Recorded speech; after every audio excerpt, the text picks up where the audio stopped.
Assalamualaikum warahmatullahi wabarakatuh. Selamat datang kembali di channel Pen and Fashion, channel yang menyuguhkan video cerita bergambar seputar misteri.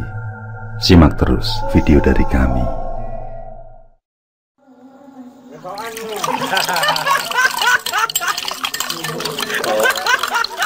Pasang, kan ramal tak?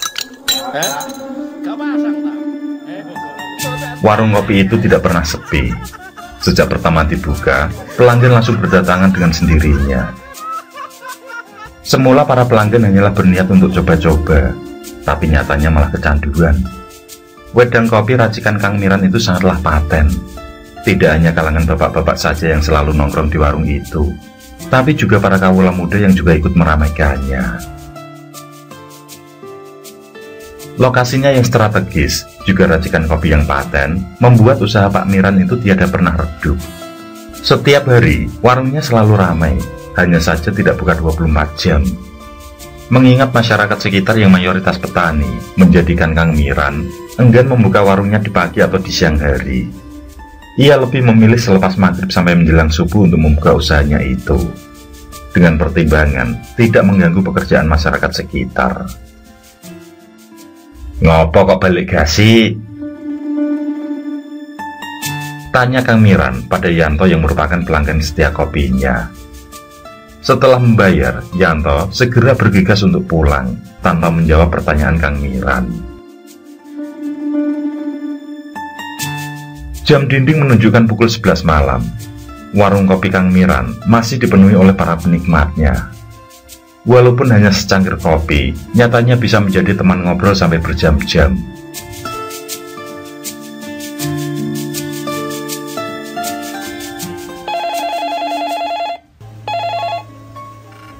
Supri yang terkaget ketika mendengar suara ponselnya berdering, segera bangkit dan membayar pada Kang Miran.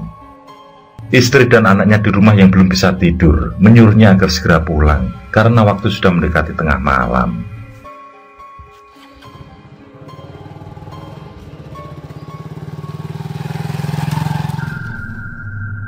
Menggunakan motor kuno miliknya, Supri pun melaju pulang. Ia merasa malam itu berbeda dengan biasanya. Suasana kampung terlihat sangat sepi dan sunyi. Bertambah mencekam saat terdengar gonggongan anjing liar saling bersahutan.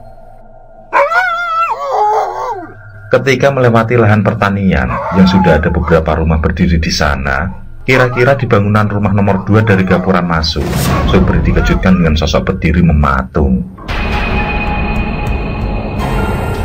Di rumah setengah jadi itu, cukup jelas Supri melihat kulit sosok pria itu mengelupas, seperti terkena strum dengan tegangan yang tinggi.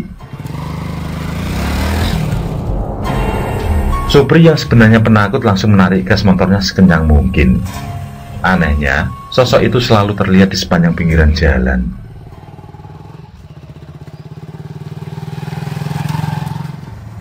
Supri pun merasa lega setelah sampai di rumah. Berkali-kali ia menarik nafas panjang untuk menenangkan diri. Setelah terdiam sejenak, ia pun langsung mengunci pintu depan. Kemudian masuk kamar menyusul anak dan istrinya yang memang masih terjaga. Supri membuang ketegangan agar anaknya yang masih kecil segera tertidur. Tidak biasanya bocah itu tidur sampai larut malam.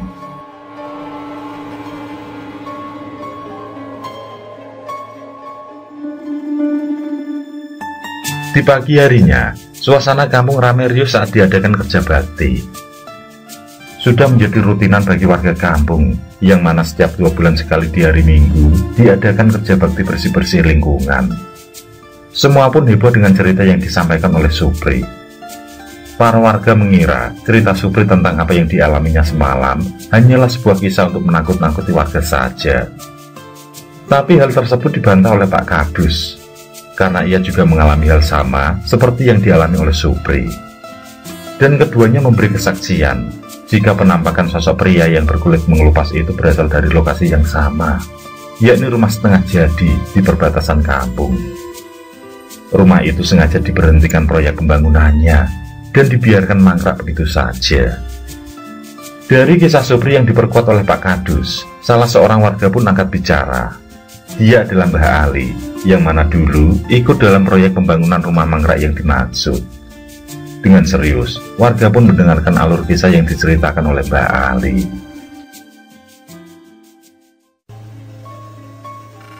Adalah Budi, seorang lelaki dengan tai lalat di bawah dagu, sekiranya berumur 40 tahun, hidup dengan serba pas-pasan. Profesinya sebagai buruh pertanian kurang dari cukup untuk mencukupi istri dan 2 anaknya. Tabiatnya yang penurut membuat siapa saja menaruh iba padanya, sehingga tidak jarang ia diminta oleh tetangga untuk membetulkan atap rumah atau hanya sekedar babat rumput. Budi pun tidak pernah menolaknya, meskipun upah yang didapat terkadang di bawah rata-rata. Meskipun begitu, ia tetap ikhlas dengan keadaan. Malam itu, setelah sholat isya dari musola, Budi dan istri mengobrol dengan ditemani jagung rebus. Di ruang tamu yang hanya ada 2 kursi bambu itu, sang istri mulai bercerita tentang mimpi yang dialaminya kemarin malam. Dalam mimpi tersebut, istri Budi sedang bepergian bersama putrinya menggunakan sepeda jengki miliknya. Namun di tengah perjalanan, istri Budi yang tidak mampu menguasai laju sepedanya terperosok ke dalam selokan, yang mengakibatkan gigi sebelah kanannya rontok. Mimpi itu membuat istri Budi cemas. Ia takut akan menjadi pertanda kurang baik bagi keluarganya. Karena menurut yang ia ketahui dari para orang tua, bermimpi tanggalnya sebuah gigi adalah sebuah pertanda buruk, yakni akan kehilangan salah satu anggota keluarga yang disayangi. Belum reda kekhawatiran itu, tiba-tiba ada Pak Rosad datang bertamu. Maksud kedatangan Pak Rosad adalah untuk meminta bantuan tenaga Budi, yang mana Pak Rosad kala itu sedang membuatkan rumah untuk anaknya. Ia masih butuh tambahan tenaga kerja agar rumah itu segera selesai. Dengan hati gembira, Budi langsung menerima maksud baik Pak Rosad, dan mulai besok pagi ia sudah bisa ikut kerja.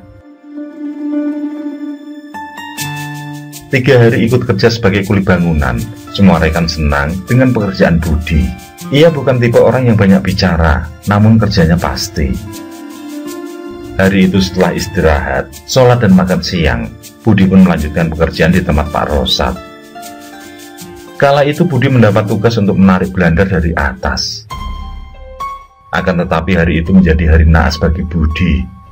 Tangannya yang licin membuat tali penarik blender lepas. Karena takut kayu besar menimpa orang-orang di bawahnya, Budi pun segera menyaut tali itu. Beruntung orang di bawahnya bisa selamat. Namun naas bagi Budi yang ikut terjatuh dari ketinggian yang membuat tubuhnya remuk. Meski tidak ada luka luar, namun tubuh Budi semakin membiru dan gosong.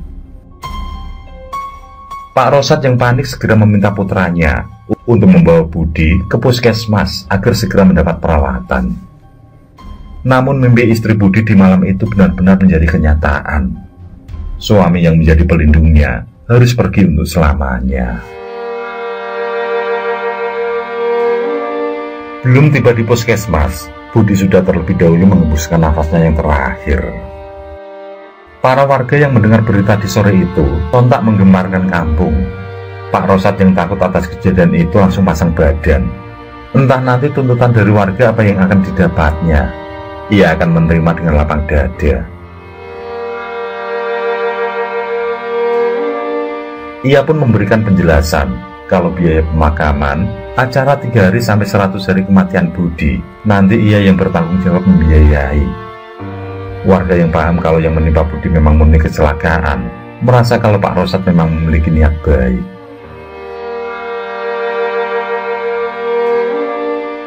Istri dan kedua putri Budi tidak kuasa membendung kesedihannya. Para warga yang ikut takziah juga merasa terharu atas peristiwa itu. Mbah Mat atau biasa dipanggil Mbah Modin yang ikut memandikan jenazah Budi merasa terkejut ketika mendapati sekujur tubuh Budi mengelupas seperti terkena strum atau tersandar petir. Anehnya, hanya Mbah Modin saja yang menyaksikan kejanggalan tersebut. Setelah proses pemulasaran jenazah selesai, dengan dipimpin Kiai Haji Asnawi, sholat jenazah dilakukan, kemudian keranda pun diangkat. Yang membuat warga terheran adalah tubuh almarhum Budi tidaklah terlalu besar, tapi kerandanya susah dan berat untuk diangkat. Kiai Haji Asnawi meminta para warga agar berhenti sejenak. Beliau membaca sebuah doa, hingga keranda pun dengan mudah bisa diangkat. Beban yang tidak semestinya menjadi normal. Sebelum jenazah Budi dibawa ke pemakaman, terlebih dahulu Mbah Modin mewakili keluarga menyampaikan permohonan maaf pada masyarakat sekitar. Apabila selama Budi hidup ada kesalahan, mohon untuk dimaafkan. Dan apabila ada hutang yang sekiranya tidak banyak, juga mohon diikhlaskan. Dan yang terakhir, mohon persaksian para warga kalau almarhum Budi adalah orang yang baik. Sementara itu, para penggali kubur di pemakaman juga terheran-heran ketika mendapati liang lahat yang digali mengeluarkan uap yang dirasa sangat panas. Sebenarnya mereka merasa aneh dan diliputi banyak pertanyaan. Tapi mereka yakin, jika semasa hidup, almarhum Budi adalah orang yang baik, tidak mungkin kejanggalan tersebut adalah karma atas perbuatannya dulu. Semua berpikir jika itu hanyalah sebuah kebetulan saja. Sekiranya jam setengah 10 malam, prosesi pemakaman Budi selesai, dan warga pun kembali ke rumah masing-masing. Sebagian kerabat dan warga ada juga yang memilih untuk melean di rumah almarhum, sekalian untuk menghibur keluarga yang ditinggalkan. Mbah Ali yang kala itu ikut melean. Tepat tengah malam, ia mendengar suara rintihan seperti orang kesakitan. Ia dengarkan secara seksama sumber suara itu, yang ternyata berasal dari kamar almarhum Budi. Namun setelah ditengoknya, tidak ada seorang pun karena istri dan anaknya tidur di ruang tengah bersama keluarga lain. Di malam ketiga setelah meninggalnya Budi, Pak Rosa tidak bisa tidur.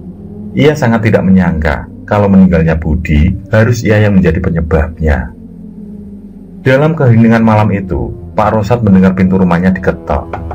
Pak Rosat pun segera membukakan pintu. Jantungnya seakan berhenti berdetak kala melihat penampakan Budi dengan tubuh mengelupas, tepat berada di hadapannya.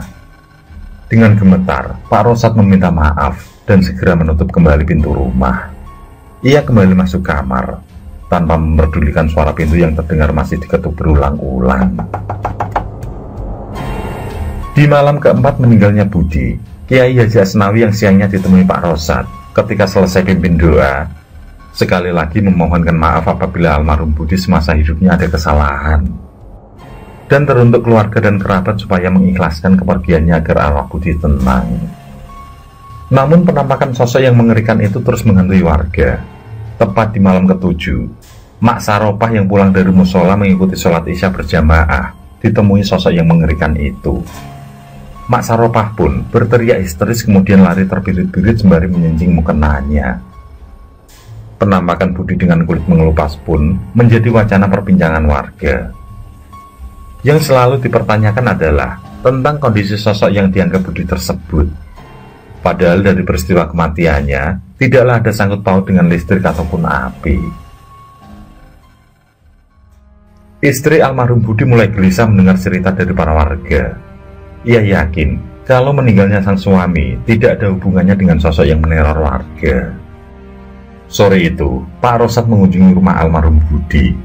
Ia mengucapkan permohonan maaf serta memberikan sejumlah uang sebagai ganti biaya pemakaman dan acara kirim doa.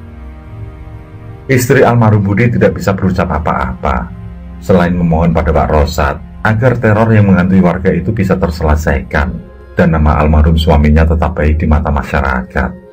Ia tidak mau semua berprasangka buruk atas suaminya.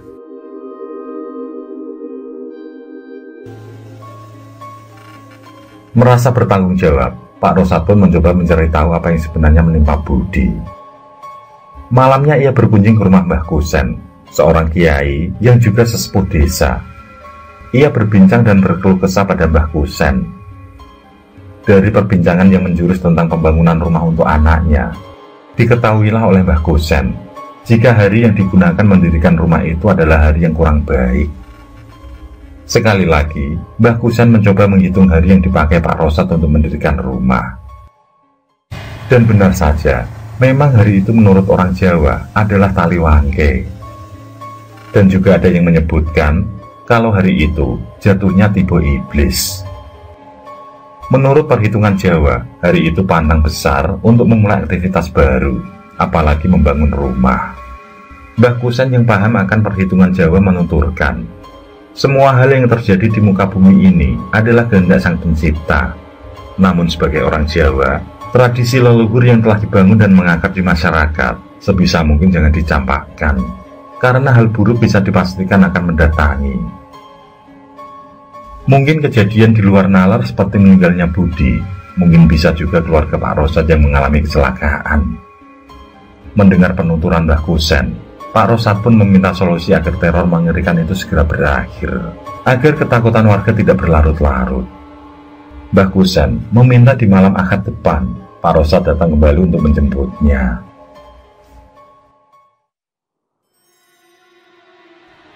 Hari yang ditunggu pun tiba. Sekitar jam 9 malam, setelah Pak Rosad menjemput Mbah Kusen, ritual pun dilaksanakan di rumah yang belum selesai dibangun itu. Sarana yang diminta Mbah Kusen juga telah disiapkan oleh Pak Rosad. Ada pohon pisang kelutuk muda, 5 butir telur angsa, pinang dan sirih juga telah tersedia. 7 kali Mbah Kusen mengitari bangunan sembari merapal doa dan mantra Jawa. Kemudian dilanjutkan mengumpur telur angsa, pinang sirih, dan terakhir menanam pohon pisang kelutuk tepat di bawah panungun rumah.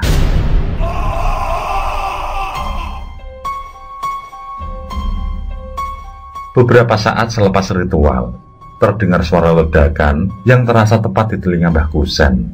Beliau mendengar suara yang hampir menyerupai sambaran petir itu perlahan menghilang, disertai suara kesakitan yang hampir mirip suara almarhum Budi.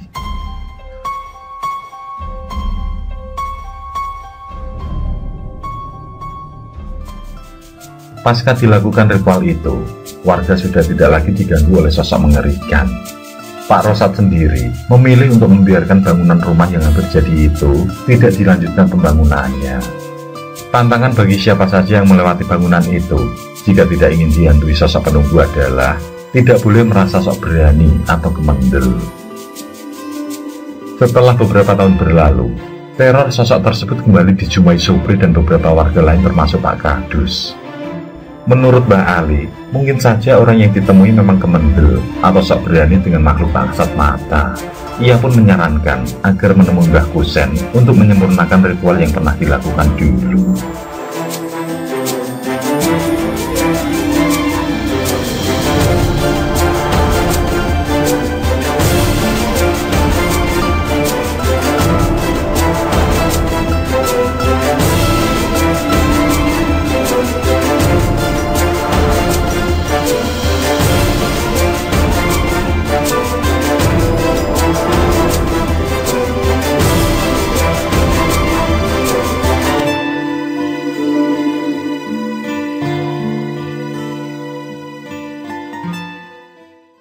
Oke, terima kasih.